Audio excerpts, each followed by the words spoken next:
Hearing the words, you have rectal cancer is, well, it's completely overwhelming. Your mind just floods with questions, and one of the biggest, the one that kind of hangs in the back of your mind, is often the toughest one to even say out loud. So today, we're going to tackle that head on and talk about what it means if the cancer comes back. Yeah, this question, let's just dive right in because this is the big one, isn't it? And you know what? It is a totally normal and, frankly, a really important question to ask. Understanding what could happen is actually the very first step toward feeling like you have some control. So let's walk through it all together. So here's our game plan. We're going to look at the two main journeys people take after treatment. We'll clear up some really important terms you'll hear. Then we'll talk about follow-up care and, most importantly, what happens if the cancer does show up again. Sound good? Let's get started.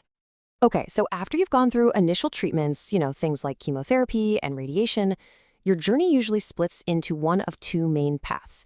Which path you go down really depends on how well that tumor of yours responded to all that initial hard work. So these are the two major strategies. On one hand, you've got this approach called watch and wait. This is where surgery is actually put on pause because it looks like the first round of treatment might have totally knocked out the tumor. On the other hand, you have the more traditional path, which is going ahead with surgery to get it out. All right, let's zoom in on that first path. If you and your doctor decide to go with watch and wait, it's because you've had just a fantastic response to your treatment. But what does that really mean, and what exactly are they, watching for? It all kicks off with this phrase, a complete clinical response, or CCR for short. Honestly, this is the best possible news after your chemo and radiation. It means when your doctors look with all their tools, exams, cameras, high-tech scans, they can't see any leftover tumor. Poof, it looks like it's gone.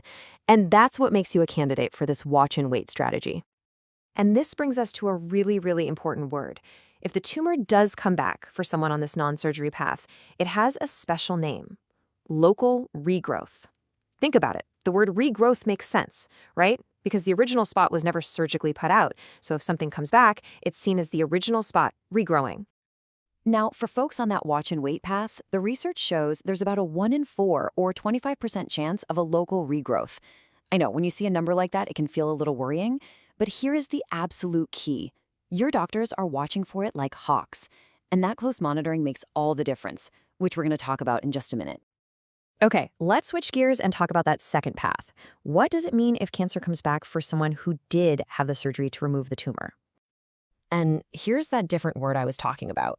If cancer shows up again after surgery, it's called a local recurrence. So you've got regrowth for the no surgery path and recurrence for the after surgery path. It might seem like a small detail, but it's a really important distinction for doctors when they're planning your care. And speaking of surgery, here's some just amazing news. Because of huge advances in how surgery is done, there's this technique called total mesorectal excision, or TME, and just better therapies all around. The rate of local recurrence has absolutely plummeted. I mean, look at this. 40 years ago, it was around 30%. Today, it's down to about 6%. That is a massive, massive win. So, whether you're on the watch and wait path or you've had surgery, there is one thing that is the same for everybody. And it is, without a doubt, the most critical piece of the puzzle for your long-term health. Careful, consistent follow-up. This is your superpower. Your medical team has this whole toolkit to keep a really close eye on things. We're talking about physical exams, using a scope with a tiny camera to get a direct look inside, and getting those really detailed pictures from MRI scans. It's a thorough process, and the whole point is to catch any little change as early as humanly possible. So what does that actually feel like? Well, a typical schedule is pretty intense for the first couple of years. You'll be getting checkups every few months. That's because this is the time when a regrowth or recurrence is most likely to pop up. Then, after that period, the checkups start to spread out a bit more. All right, now for what I think is the most important part of this whole discussion. What if during one of those checkups, they find something? The message I really want you to hear is one of hope. Because if a regrowth or recurrence is found early, which is the entire goal of all that follow-up, there are really effective treatments. Just look at this number for a second, 90%. This is an incredibly powerful and hopeful statistic, and it's proof of why that close monitoring we just talked about is so important. So what does that 90% actually mean? It means for those folks on the watch and wait path who do end up having a local regrowth, about 9 times out of 10, doctors can go in and successfully remove it with something called salvage surgery. And the goal of that surgery isn't just to treat it, the goal is a cure. And that high success rate is all thanks to catching it early. Okay, let's zoom out and pull all of this together. The journey with rectal cancer has a lot of twists and turns, for sure. But the big picture today is one of more options, better outcomes, and some real, solid reasons to be hopeful. So if you're going to take anything away from all this, let it be these things. First, know the lingo. Regrowth and recurrence are two different things.